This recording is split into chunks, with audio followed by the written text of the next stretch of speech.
ഈശോ മിശിഹായ്ക്ക് സ്തുതിയായിരിക്കട്ടെ. ഞാൻ മാണിപ്പറമ്പിലച്ചൻ. എറണാകുളം കർദിനാൾ പാറേക്കാട്ടിലും കൽദായ റീത്തും.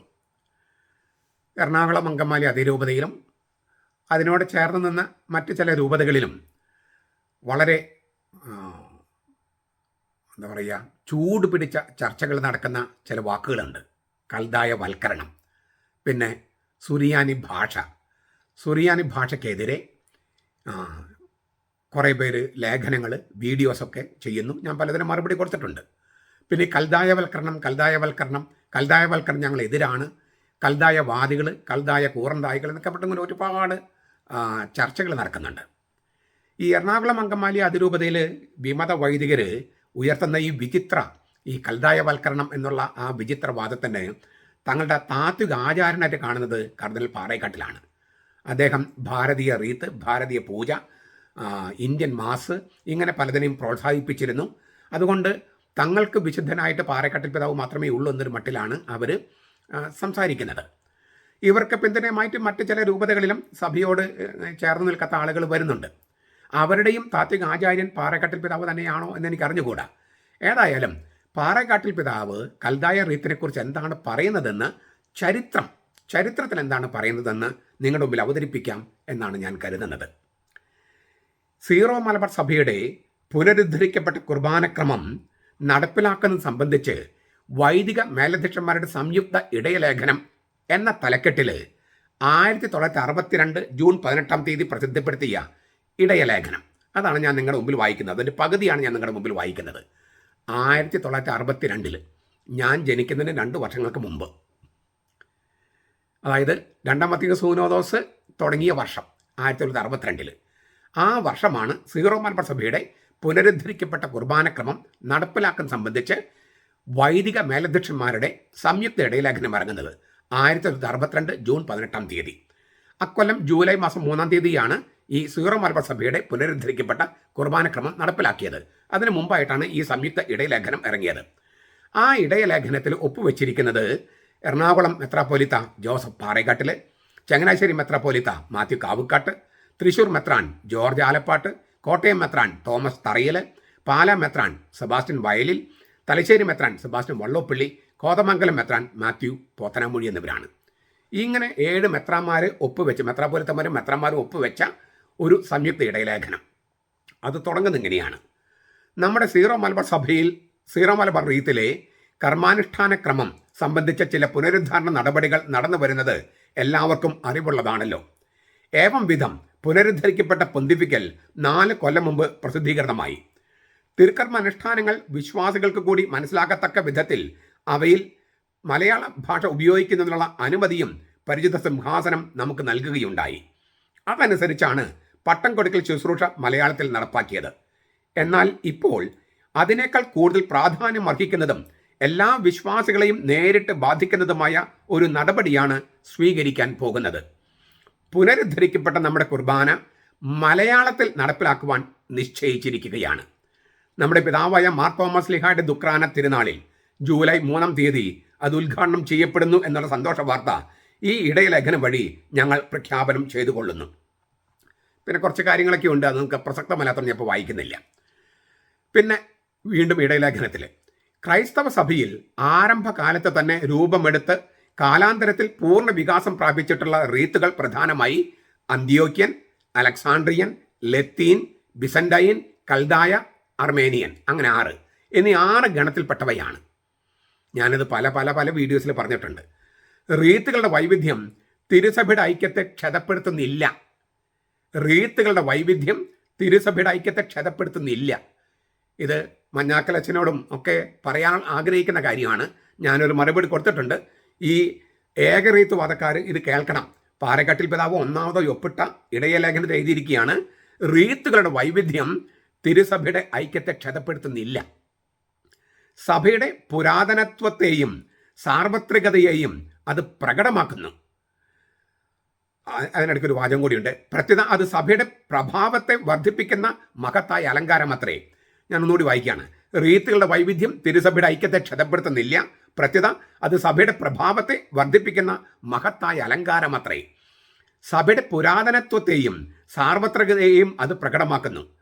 പരിശുദ്ധ പിതാവ് 9-ാം പിയൂസ് മാർപ്പാപ്പ 1853 ചെയ്തൊരു പ്രഭാഷണത്തിൽ ഇപ്രകാരമാണ് പ്രസ്താവിച്ചത്: ഈ റീത്തുകൾ അധിക പങ്കും നമുക്ക് സഭാപിതാക്കന്മാരിൽ നിന്ന് ലഭിച്ചിട്ടുള്ളവയാകയാൽ അവയുടെ പുരാതനത്വം മൂലം അവ പ്രത്യേക ബഹുമാനത്തിന് അർഹമാണ്. അവയെല്ലാം പരിരക്ഷിക്കപ്പെടുകയും സമാദരിക്കപ്പെടുകയും വേണം. ഈ ബാഹ്യചിഹ്നങ്ങൾ മൂലം ക്രിസ്തുവിന്റെ നിർമ്മല മണവാട്ടി വിസ്മയനീയമായ വൈവിധ്യം പ്രദർശിപ്പിക്കുന്നു എന്നും യാതൊരു തരത്തിലും അത് അവളുടെ ഐക്യത്തെ ക്ഷതപ്പെടുത്തുന്നില്ല എന്നും നമ്മുടെ മുൻഗാമികൾ ഗ്രഹിച്ചിരുന്നു.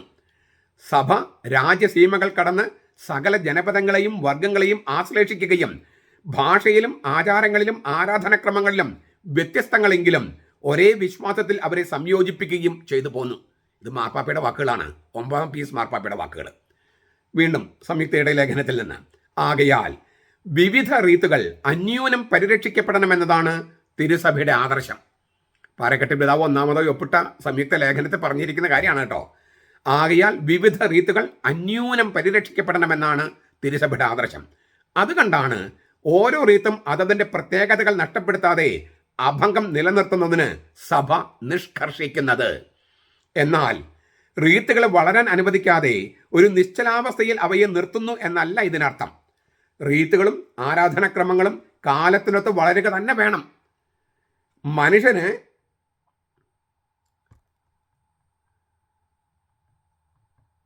ദൈവത്തോടുള്ള കടപ്പാടുകളുടെ ബാഹ്യ പ്രകടനമാണല്ലോ ആരാധന. മനുഷ്യ ഹൃദയത്തിൽ തിങ്ങി നിൽക്കുന്ന ചേതോ വികാരങ്ങളുടെ നൈസർഗികമായ ഒരു പ്രവാഹമാണതെന്ന് പറയാം. അതുകൊണ്ട് ആരാധനക്രമങ്ങൾ അവയുടെ ആകൃതിയിലും പ്രകൃതിയിലും ഭാഷയിലും വേഷത്തിലും ആംഗ്യങ്ങളിലും അനുഷ്ഠാനങ്ങളിലും കാലോചിതമായ വളർച്ച പ്രാപിച്ചേ മതിയാകൂ. അത് സഭ അനുകൂലിക്കുകയും അഭിലഷിക്കുകയും പ്രോത്സാഹിപ്പിക്കുകയും ചെയ്യുന്നു. എന്നാൽ ഏതെങ്കിലും റീത്തിന്റെ ഘടനയ്ക്കും സ്വഭാവത്തിനും യോജിക്കാത്തതായ പരിഷ്കാരങ്ങളും കൂട്ടിച്ചേർക്കലുകളും അനുകരണങ്ങളും സഭ അംഗീകരിക്കുന്നില്ല. ഇത് എറണാകുളത്ത് എല്ലാവരും കേൾക്കേണ്ടതാണ്. പാറക്കെട്ടിൽ പിതാവ് ഒപ്പുവെച്ച 1-ാമത് ഒപ്പുവെച്ച സംയുക്ത ഇടയലേഖനത്തിന്റെ വാചകമാണ്: ഏതെങ്കിലും റീത്തിന്റെ ഘടനയ്ക്കും സ്വഭാവത്തിനും യോജിക്കാത്തതായ പരിഷ്കാരങ്ങളും കൂട്ടിച്ചേർക്കലുകളും അനുകരണങ്ങളും സഭ അംഗീകരിക്കുന്നില്ല. ഈ സിനഡൻ സെഡനാലിറ്റിയെ കുറിച്ചുള്ള ഒരു തെറ്റായ വ്യാഖ്യാനം നമ്മുടെ അൽമായ മുന്നേറ്റ നേതാവ് കൊടുത്തിരുന്നു. പക്ഷെ അത് ഞാൻ പറഞ്ഞിരുന്നു, അദ്ദേഹത്തിന് വാക്കുകളുടെ അർത്ഥം അറിയാഞ്ഞിട്ടാണ്. നൈസർഗികമായ വളർച്ചയ്ക്ക് ചേർന്ന് ചേർക്കാവൂ. നൈസർഗികമായത് എന്ന് വെച്ചാൽ ഓർഗാനിക്കായിട്ട്, ജൈവികമായിട്ടുള്ളത്. ഓരോ റീത്തിൻ്റെ ഘടനയ്ക്കും സ്വഭാവത്തിനും യോജിക്കാത്ത ഒരു പരിഷ്കാരവും പറ്റില്ല. അപ്പോൾ ഈ തീർച്ചയായിട്ടും കാലോചിതമായ വളർച്ച വേണം.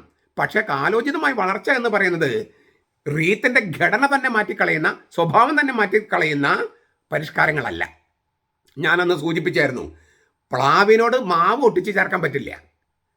ഒട്ടുപ്ലാവ് ഉണ്ടാകാം, ഒട്ടുമാവ് ഉണ്ടാകാം. പക്ഷേ പ്ലാവിനോട് മാവ് ഒട്ടിച്ച് ചേർത്ത് ശരിയാകുമോ? അപ്പം അത് നൈസർഗികമല്ല, ആർട്ടിഫിഷ്യലാണ്. അങ്ങനെ പാടില്ല. സഭയുടെ ഔദ്യോഗികമായ നിലപാട് മാർപ്പാപ്പന്മാരുടെ തിരുവെഴുത്തുകളിലും നിർദ്ദേശങ്ങളിലും വ്യക്തമായി കാണാവുന്നതാണ്. 14-ാം ബെനഡിക്തോസ് മാർപ്പാപ്പ 1743 ഗ്രീക്ക് സഭയ്ക്ക് അയച്ച ദിമാന്താത്തും ചെലിത്തുസ് എന്ന തിരുവെഴുത്തിൽ പറയുന്നു: ഗ്രീക്ക് സഭയുടെ ആരാധനാക്രമങ്ങളും ആചാരങ്ങളും സംബന്ധിച്ച് പൊതുവായി നാം ആജ്ഞാപിക്കുന്നത്, ആദ്യമായി യാതൊരാളും, പാത്രിയാർക്കിസോ മെത്രാനോ ആര് തന്നെ ആയാലും, അവയുടെ കൃത്യവും പൂർണ്ണമായ ആചരണത്തെ തടസ്സപ്പെടുത്തുന്ന വിധത്തിൽ യാതൊന്നും മാറ്റുകയോ പരിഷ്കരിക്കുകയോ ചെയ്യരുതെന്നാണ്. 1743 ഗ്രീക്ക് സഭയ്ക്ക് അയച്ച മാർപ്പാപ്പയുടെ കത്തിൻ്റെ ഭാഗമാണ് ഈ പറയുന്നത്. പാത്രിയാർക്കിസോ മെത്രാനോ ആര് തന്നെയായാലും അവിടെ കൃത്യവും പൂർണ്ണമായ ആചരണത്തെ തടസ്സപ്പെടുത്തുന്ന വിധത്തിൽ യാതൊന്നും മാറ്റുകയോ പരിഷ്കരിക്കുകയോ ചെയ്യാൻ പാടില്ല. മാർപ്പാപ്പയുടെ കൽപ്പനയാണ്. ഇൻ സുപ്രേമ പേത്രി അപ്പസ്തോലിച്ചി എന്ന 9-ാം പിയൂസിൻ്റെയും പ്രക്ലാര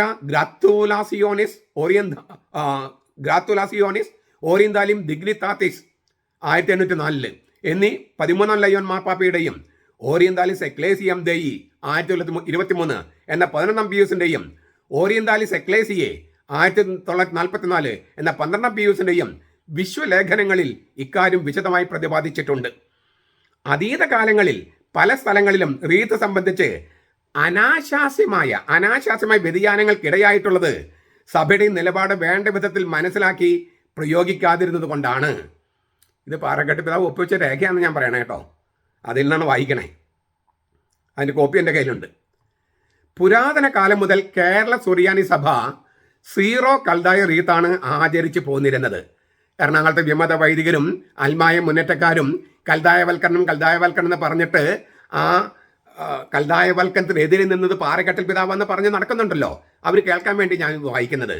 പുരാതന കാലം മുതൽ കേരള സുറിയാനി സഭ സീറോ കൽദായ റീത്താണ് ആചരിച്ചു പോന്നിരുന്നത്. അതിനെ പൗരസ്ത്യ സുറിയാനി റീത്തെന്നും മെസപ്പൊട്ടോമിയൻ റീത്തെന്നും പേർഷ്യൻ റീത്തെന്നും വിളിക്കാറുണ്ട്. കൽദായ റീത്തിന് പ്രശസ്തമായ പല പ്രത്യേകതകളുമുണ്ട്. കൽദായ റീത്തിന് നമ്മുടെ കൽദായ റീത്താണെന്നാണ് പാറക്കെട്ട് പിതാവ് പറയണേ. ജെറൂസലമിലെ ആദിമസഭ ഉപയോഗിച്ചിരുന്നത് സുറിയാനി ഭാഷയായിരുന്നത്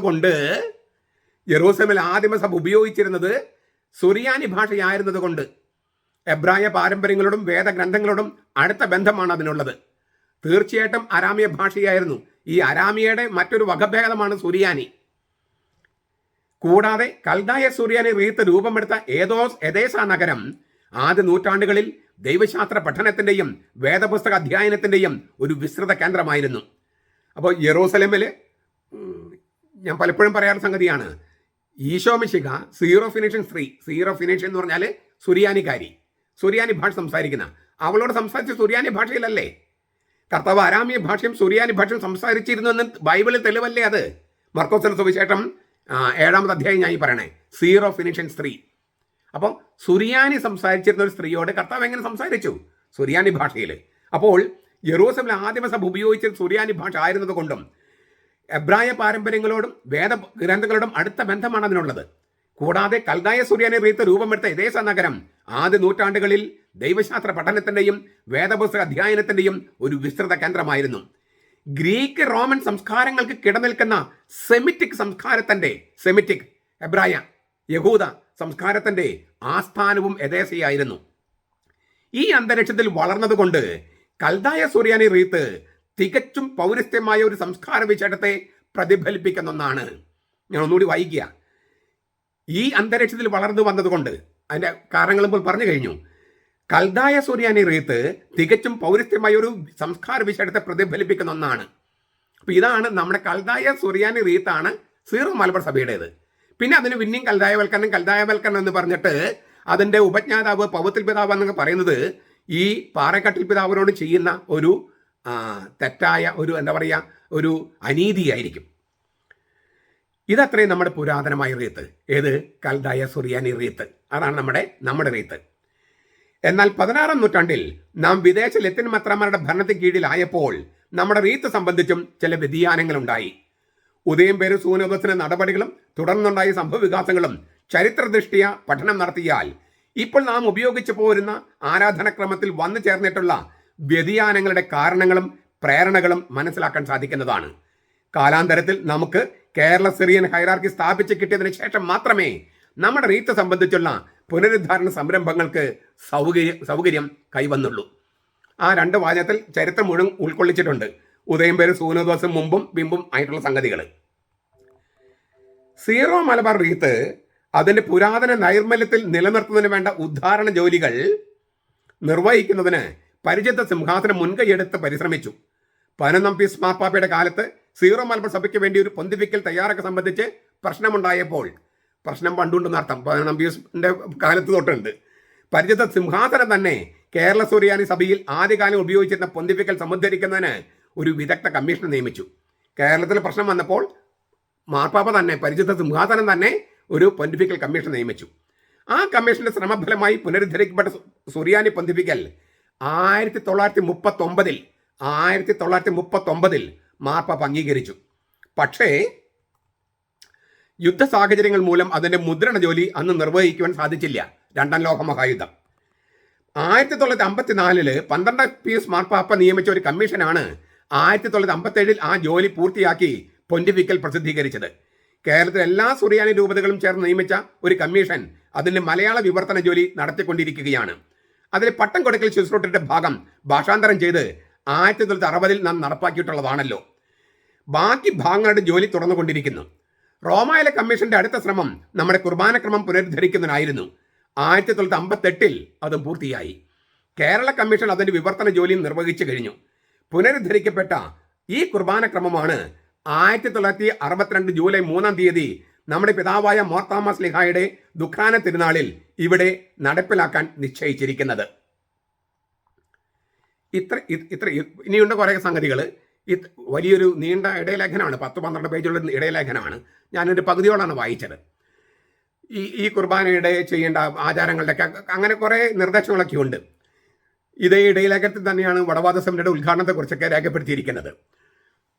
ഇങ്ങനെ കൽതായ ലിറ്റർജിയെക്കുറിച്ച് ഇത്രയും മനോഹരമായിട്ട് എഴുതി ഒപ്പിട്ട പാറക്കെട്ടിൽ പിതാവ് പക്ഷേ കത്തോലിക്ക സഭയിലെ പുരാതനമായ വ്യക്തിസഭകളുടെ റീത്തുകൾക്ക് പകരം ഇന്ത്യയിലെ സഭയ്ക്ക് മുഴുവനായി ഒരു ഇന്ത്യൻ റീത്ത് മതി എന്ന ഏക റീത്തുവാദം ഉയർത്തിപ്പിടിച്ചു. അത് സംഭവിക്കുന്നത് ഈ പാറക്കെട്ടി പിതാവ് 2-ാമത്തെ സൂനദോസിൽ പങ്കെടുത്തിരുന്നു. വള്ളോപ്പള്ളി പിതാവും പങ്കെടുത്തിരുന്നു. വള്ളോപ്പള്ളി പിതാവ് സുറിയാനി പാരമ്പര്യം പൈതൃകത്തിന് വേണ്ടി വാദിച്ചപ്പോൾ ബ്രാഹ്മണ്യ സാംസ്കാരിക അനുരൂപണത്തിന് വേണ്ടിയാണ് പാറക്കെട്ടി പിതാവ് 2-ാമത്തെ സൂനദോസിൽ സംസാരിച്ചത്. അതായത് ഇന്ത്യൻ സംസ്കാരം ബ്രാഹ്മണ്യ സംസ്കാരമാണെന്ന ഒരു തെറ്റിദ്ധാരണ എവിടെ നിന്നോ പാറക്കെട്ടി പിതാവിൻ്റെ തലയിൽ കയറി. അതിന് ഒരുപാട് ചരിത്രപരമായ സാഹചര്യങ്ങളുണ്ട്. ഞാൻ 1-2 സൂചിപ്പിക്കാം. പണ്ടല്ല, കുറച്ച് നാളുകൾക്ക് മുമ്പ് പൗരസ്ത്യ തിരുസംഘത്തിൻ്റെ അധ്യക്ഷനായിരുന്ന ആളാണ് കർദിനാൾ ലൂർദ് സ്വാമി, തമിഴ്നാട്ടുകാരനാണ്. അദ്ദേഹത്തിൻ്റെ സഹോദരൻ അമലോത്ഭവദാസ്, ഫാദർ അമലോത്ഭവ, അദ്ദേഹമാണ് ബാംഗ്ലൂർ NBCLC തുടങ്ങിയത്. അദ്ദേഹം ഭാരതീയ പൂജ ലത്തീൻ സഭയിൽ നടപ്പാക്കാൻ ശ്രമിച്ചു. ഈ NBCLCയിലൊക്കെ പോയി നിങ്ങൾ ഇപ്പോഴും കാണാം, ഈ നിലത്തിരുന്ന് ഈ ചില യജ്ഞമൊക്കെ നടത്തുന്ന പോലെ, ഹിന്ദുക്കൾ നടത്തുന്ന പോലെ ആരതിയെല്ലാം മുഴിഞ്ഞ് സ്വാഹ സ്വാഹ എന്ന് പറഞ്ഞിട്ട്, സ്വാഹ എന്ന് പറഞ്ഞാൽ അഗ്നിദേവന്റെ ഭാര്യ എന്നാണ് അർത്ഥം അല്ലേ. ആ ഭാര്യ പ്രീതിപ്പെടുത്ത അല്ലെ ദേവൻ പ്രീതിപ്പെടൂ. അതിനാണ് ഈ സ്വാഹ എന്ന് പറഞ്ഞിട്ട് അഗ്നിയിലേക്ക് ഹോമം ഇട്ട് അല്ലെങ്കിൽ ഇങ്ങനെ കത്തിക്കുന്നത്. അതായത് സ്വാഹ എന്ന് പറഞ്ഞാൽ ഈ അഗ്നിദേവന്റെ ഭാര്യയായിട്ടാണ്. ആ രീതിയിലുള്ളൊരു ഭാരതീയ പൂജ ഈ അമലോത്ഭവദാസ് രൂപപ്പെടുത്തി NBCLC. അതിൻ്റെ ഒരു ബ്രാഞ്ച് പോലെയാണ് POC തുടങ്ങിയത്. POCയിൽ ഞാൻ പണ്ട് പഠിപ്പിച്ചിരുന്നു. പഠിപ്പിക്കുമ്പോൾ അവിടുത്തെ പള്ളിയിൽ കയറാൻ എനിക്കൊരു മടിയുണ്ടായിരുന്നു. കയറിയാൽ തന്നെയും ഞാനൊരു മൂലയിൽ ചെന്നിരിക്കും. കാരണം അതിനൊത്ത നടക്ക് ഓം എന്ന് എഴുതിയിട്ടുള്ള ഒരു നിലവിളക്കായിരുന്നു. അപ്പോൾ നമുക്കതൊരു പ്രയാസമാണ്. അപ്പോൾ ഈ NBCLCയിൽ ഇങ്ങനെ ഭാരതീയ പൂജ തുടങ്ങി. അതുപോലെ തന്നെ എറണാകുളത്ത് തുടങ്ങാനുള്ള ശ്രമങ്ങൾ നടത്തി. ഒരു ദിവസം ഈ എറണാകുളം അങ്കമാലി അതിരൂപതയുടെ കത്തീഡ്രൽ ബസിലിക്കയിൽ ഭാരതീയ പൂജ അനുഷ്ഠിച്ചു. ഇപ്പം അത് പള്ളി 1000 ദിവസമായിട്ട് പൂട്ടിക്കിടക്കണ കാണുമ്പോൾ അന്നത്തതിൻ്റെ പ്രായശ്ചിത്തമായിട്ടാണ് എനിക്ക് തോന്നുന്നത്. ഞാനൊരു ബിബ്ലിക്കലായിട്ട് ഒരു വശം പറയാം. ഈ ഇമ്മാനുവൽ പ്രവചനം നടക്കുന്ന ഒരു സാഹചര്യം യുദ്ധ സാഹചര്യമാണ്. സീറോ എഫ്രമൈറ്റ് വാർ എന്ന് പറയുന്ന ഒരു യുദ്ധം. അതായത് BC 733 യുദ്ധം. BC 733. എന്തായിരുന്നു പ്രശ്നം? ഇപ്പോഴത്തെ സിറിയ, അതിന് തൊട്ട് താഴെ ഇസ്രായേൽ, അതിന് തൊട്ട് താഴെ യൂത. അന്നത്തെ കൊളോണിയൽ പവറാണ് അസീറിയ. അസീറിയ എന്ന് പറഞ്ഞാൽ ഇപ്പോഴത്തെ ഇറാനും ഇറാഖും കുവൈറ്റൊക്കെ പെടും. ഈ ശക്തികളെ എതിർക്കാനായിട്ട് സിറിയൻ രാജാവും ഇസ്രായേൽ രാജാവും ഒരു സംയുക്ത കൂട്ടുകക്ഷി ഉണ്ടാക്കി. കൊച്ചു രാജ്യങ്ങളാണ് സിറിയയും ഇസ്രായേലും.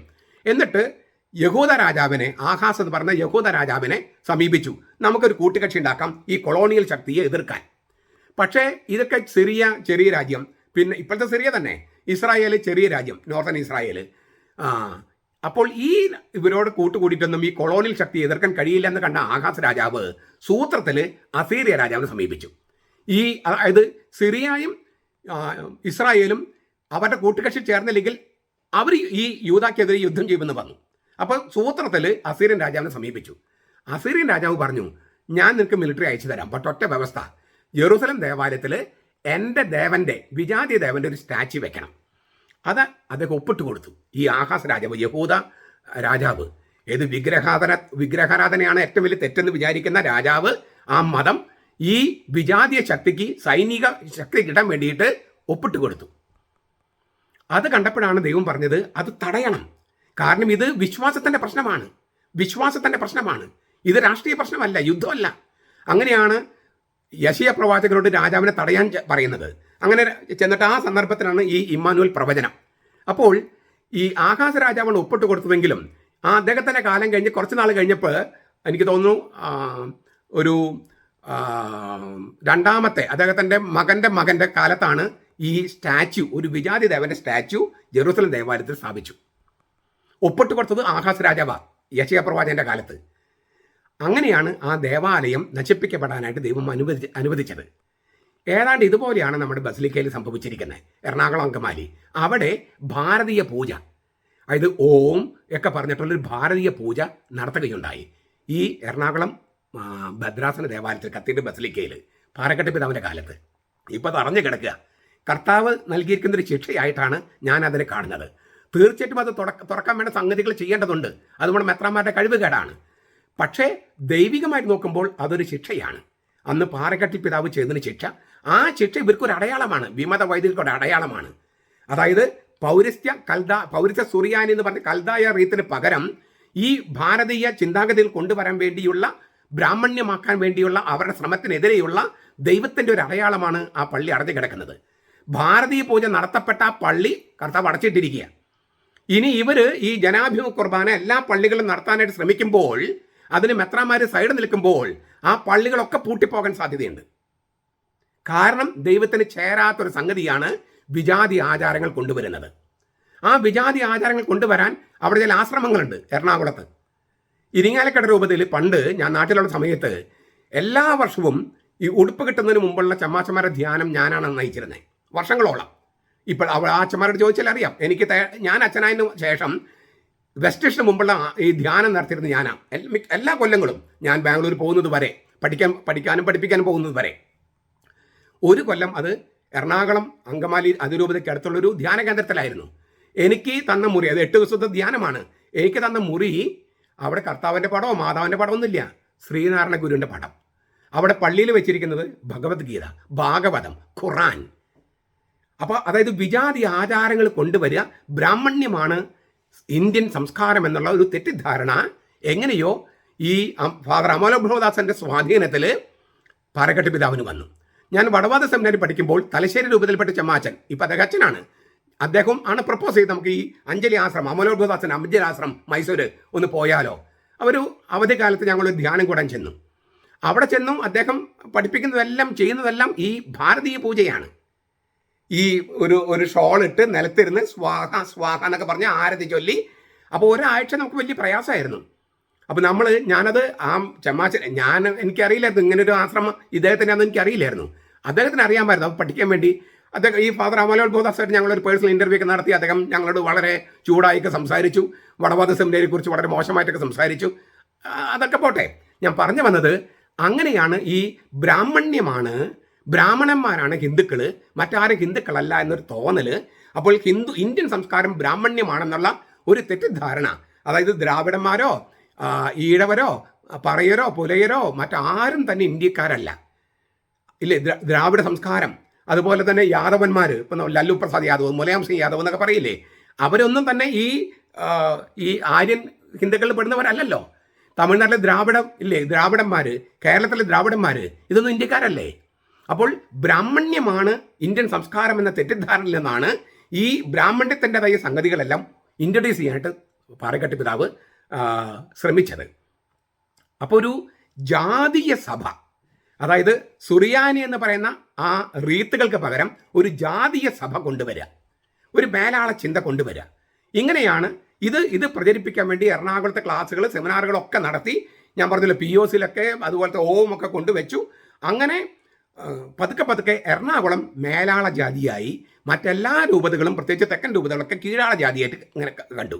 ഇതാണ് ഇപ്പോൾ ഈ സുറിയാനി പൈതൃകം കൊണ്ടുവരിക എന്ന് പറഞ്ഞാൽ, അപ്പോൾ കീഴാള ജാതിക്കാർ മേലാള ജാതിക്കാർക്ക് മേലെ ആധിപത്യം സ്ഥാപിക്കാനുള്ള ശ്രമമായിട്ടാണ് എറണാകുളത്തെ വിമത വൈദികർ കാണുന്നത്.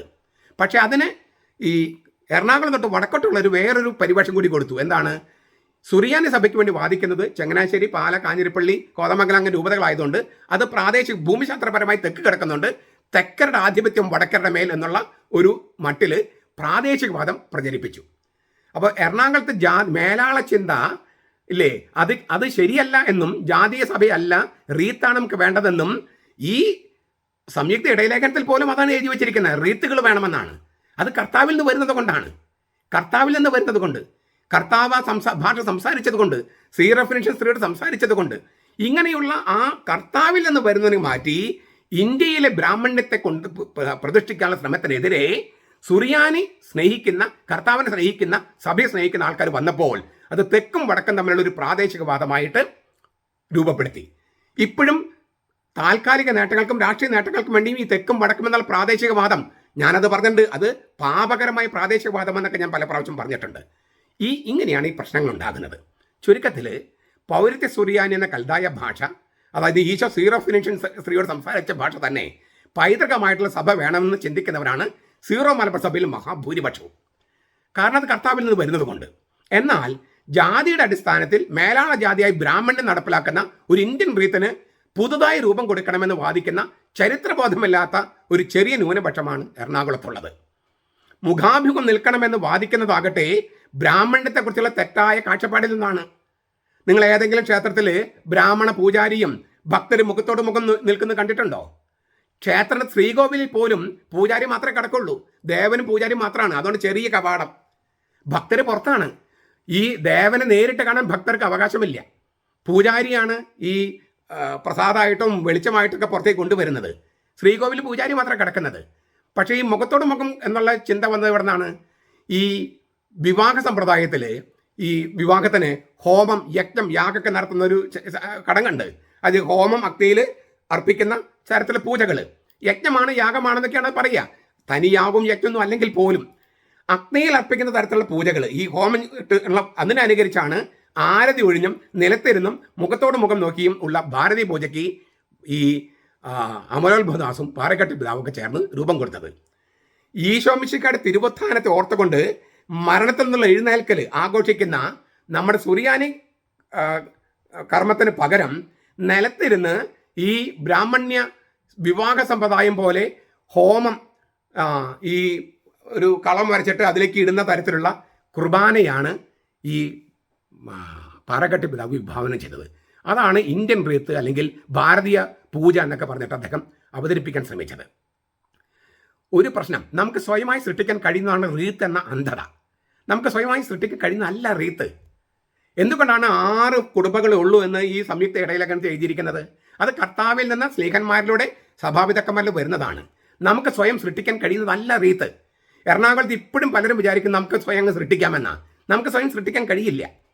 ഞാൻ ഇതേക്കുറിച്ച് മഞ്ഞാക്കലച്ചിൽ കൊടുത്ത മറുപടിയിൽ എങ്ങനെയാണ് റീത്ത് കർത്താവിൽ നിന്ന് വന്നെന്ന് വേദപുസ്തകത്തിലെ തെളിവുകൾ വെച്ച് ഞാൻ പറഞ്ഞിട്ടുണ്ട്, മുൻപും പറഞ്ഞിട്ടുണ്ട്. കർത്താവ് സ്ഥാപിച്ചതാണ് ലിറ്റർജി റീത്ത് എന്നൊക്കെ. അതൊക്കെ നിങ്ങൾ ഒന്ന് കണ്ട് നിങ്ങൾ പല പ്രാവശ്യം കേൾക്കണമെന്ന് ഞാൻ വീണ്ടും വീണ്ടും പറയുകയാണ്. സുറിയാനി പൈതൃകത്തിനും പാരമ്പര്യത്തിനും വേണ്ടി വാദിക്കുന്നവർ കർത്താവിന് വേണ്ടി വാദിക്കുന്നവരാണ്. മറിച്ച് ഈ ഭാരതീയ പൂജയ്ക്ക് വേണ്ടി വാദിക്കുന്നവർ ബ്രാഹ്മണ്യത്തിന് വേണ്ടിയും ഹിന്ദുക്കൾക്ക് വേണ്ടിയും വാദിക്കുന്നവരാണ്. നമ്മുടെ ഉത്ഭവം കർത്താവിൽ നിന്നാണോ അതോ ഈ ബ്രാഹ്മണ്യത്തിൽ നിന്നാണോ? ഇതിനുള്ള ഉത്തരം കൊടുത്താൽ ഈ പ്രശ്നം പരിഹരിക്കപ്പെടും. ഈ ഏകറീത്വവാദം മുന്നോട്ട് വെച്ച പാറക്കട്ടിൽ പിതാവ് പക്ഷെ ഒരു ചോദ്യത്തിന് മുമ്പിൽ ഉത്തരം മുട്ടിപ്പോയി. ഈ എന്തിനാണ് എറണാകുളത്ത് അപ്പുറത്തും ഇപ്പുറത്തുമായി 2 ബസിലിക്ക? ഏകറീത്വം മതിയെങ്കിൽ എന്തിനാണ് 2 ബസിലിക്കകൾ? എന്തിനാണ് 2 അരമനകൾ? എന്തിനാണ് എറണാകുളം അതിരൂപതയും വരാപ്പുഴ അതിരൂപതയും പിന്നെ അവിടെ ഒരു കൊച്ചി രൂപതയും? അപ്പോൾ സുറിയാനി പൈതൃകത്തുള്ള സ്നേഹം മൂലമല്ലെങ്കിൽ പിന്നെ എന്തിനാണ് വ്യത്യസ്ത പള്ളികളുള്ളത്? അപ്പം അതിന് അദ്ദേഹത്തിന് ഉത്തരമില്ല. ഏകഭാഷാവാദം പോലെ അപകടം പിടിച്ചതാണ് ഏകറീത്വവാദം. ഏകഭാഷ കേൾക്കുമ്പോൾ ഗംഭീരമായി തോന്നും, ഒരു ഭാഷയുള്ളെങ്കിൽ എന്ത് സുഖമായിരുന്നു. പക്ഷേ ഏത് ഭാഷ? 200 കൊല്ലം മാത്രം പഴക്കമില്ലാത്ത ഹിന്ദിയോ 3000 വർഷം പഴക്കമുള്ള തമിഴോ, 1200 വർഷം പഴക്കമുള്ള മലയാളമോ, 4000 വർഷത്തേക്കാൾ പഴക്കമുള്ള സുറിയാനിയോ? ഇത് വലിയൊരു പ്രശ്നമല്ലേ? ഏകഭാഷ എന്ന് പറയുമ്പോൾ വലിയ ഇത് തോന്നും, ഏകലോകം, ഏകഭാഷ. പക്ഷെ ഏത് ലോകം? ആരുടെ ലോകം? അമേരിക്കക്കാരൻ്റെയോ ചൈനയുടെയോ റഷ്യയുടെയോ അത് ഇന്ത്യയുടെയോ? ഏകഭാഷ ആരുടെ ഭാഷ? സായിപ്പിൻ്റെ ഭാഷയോ നമ്മുടെ ഭാഷയോ? നമ്മുടെ ഭാഷയാണെങ്കിൽ ഏത്? തമിഴോ മലയാളമോ ഹിന്ദിയോ സംസ്കൃതമോ? ഈ ബ്രാഹ്മണ്യത്തിൻ്റെ ഭാഗമായിട്ടാണ് സംസ്കൃത പാട്ടുകളൊക്കെ ഇല്ലേ, അസതോമ സദ്ഗമയ എന്നുള്ള പാട്ടുകളൊക്കെ പാടി നിലവിളക്ക് കത്തിക്കുന്ന രീതിയൊക്കെ വന്നത്. ഇതെല്ലാം എല്ലാം ബ്രാഹ്മണ്യം. സുറിയാനിയും വേണ്ട, കർത്താവും വേണ്ട, തോമസ് ലീഗും വേണ്ട, ബ്രാഹ്മണ്യം മാത്രം മതി. ഈ ഒരു തെറ്റായ അന്ധതയിൽ നിന്നാണ് എറണാകുളത്തിൻ്റെ പ്രശ്നത്തിന് വേര് കിടക്കുന്നത്. ആ വേര് പിഴുത് കളയാതെ അവിടുത്തെ പ്രശ്നം പരിഹരിക്കപ്പെടുകയില്ല. അതുകൊണ്ട് ഞാനിത് പറയുന്നത്, സുറിയാനി പൈതൃകത്തെ വെറുക്കുകയും ഈ ബ്രാഹ്മണ്യത്തെ സ്നേഹിക്കുകയും പിന്നെ ലത്തീൻ പാരമ്പര്യത്തിലെ കടമെടുത്ത സംഗതികളെ സ്നേഹിക്കുകയും ചെയ്യുന്ന വിമത വൈദികരും മുന്നേറ്റക്കാരും എന്തിനാണ് ഈ സുറിയാനി സഭയിൽ നിലനിൽക്കുന്നത്? സുറിയാനി സഭയുടെ തനിമയെ വെറുക്കുകയും ബ്രാഹ്മണ്യത്തെ സ്നേഹിക്കുകയും ചെയ്യുന്നവർ എന്തിനാണ് കത്തോലിക്ക സഭയിൽ നിലനിൽക്കുന്നത്? എന്തിനാണ് ക്രിസ്ത്യാനി ആയിരിക്കുന്നത്? 1962 മലയാളത്തിൽ കുർബാന അവതരിപ്പിച്ചപ്പോൾ പാറക്കെട്ടിൽ പിതാവ് എഴുതി ഒപ്പ് ചാർത്തി സഭാമക്കൾ അറിയിച്ചതിൽ നിന്നും തീർത്തും വ്യത്യസ്തമായിട്ടാണ് അദ്ദേഹത്തിന്റെ രേഖയ്ക്കെതിരായിട്ട് അദ്ദേഹവും ഇപ്പോൾ അദ്ദേഹത്തിന്റെ എറണാകുളത്ത് അമ്മയുടെ മക്കളും ഈ കാര്യങ്ങൾ ചെയ്തത്. അതിനൊരു കാരണം കൂടിയുണ്ട്. അത് ഞാൻ പറഞ്ഞു. 1968 വത്തിക്കാനെ കബളിപ്പിച്ച് പാറക്കെട്ടിൽ പിതാവ് തുടങ്ങിയ ജനാഭിമുഖം, അതേക്കുറിച്ച് ഞാൻ പല വീഡിയോസ് ചെയ്തിട്ടുണ്ട്, ആവർത്തിക്കുന്നില്ല. ചുരുക്കത്തിൽ പാറക്കെട്ടിൽ പിതാവ് മൊത്തത്തിൽ സഭയെ വഞ്ചിക്കുകയായിരുന്നു. എഴുതി ദൈവജനത്തെ അറിയിച്ചതല്ല പുള്ളി നടപ്പാക്കിയത്, വത്തിക്കാൻ അറിയിച്ചതല്ല പുള്ളി നടപ്പാക്കിയത്. അങ്ങനെ കബളിപ്പിക്കൽ അല്ലെങ്കിൽ വഞ്ചനയിൽ നിന്ന് ഉടലെടുത്തതാണ് ഈ വിമത വൈദികരുടെയും അൽമായ മുന്നേറ്റക്കാരുടെയും ജന്മം. അതുകൊണ്ടാണ് അവർക്ക് സഭയെ സ്നേഹിക്കാൻ പറ്റാത്തത്, സുറിയാനി സഭയെ സ്നേഹിക്കാൻ പറ്റാത്തത്. അവർ കർത്താവിനേക്കാൾ മറ്റ് കാര്യങ്ങൾക്ക് താല്പര്യം വരുന്നതിന് കാരണം അവരുടെ ജന്മം തന്നെ പിഴച്ച ജന്മമാണ്.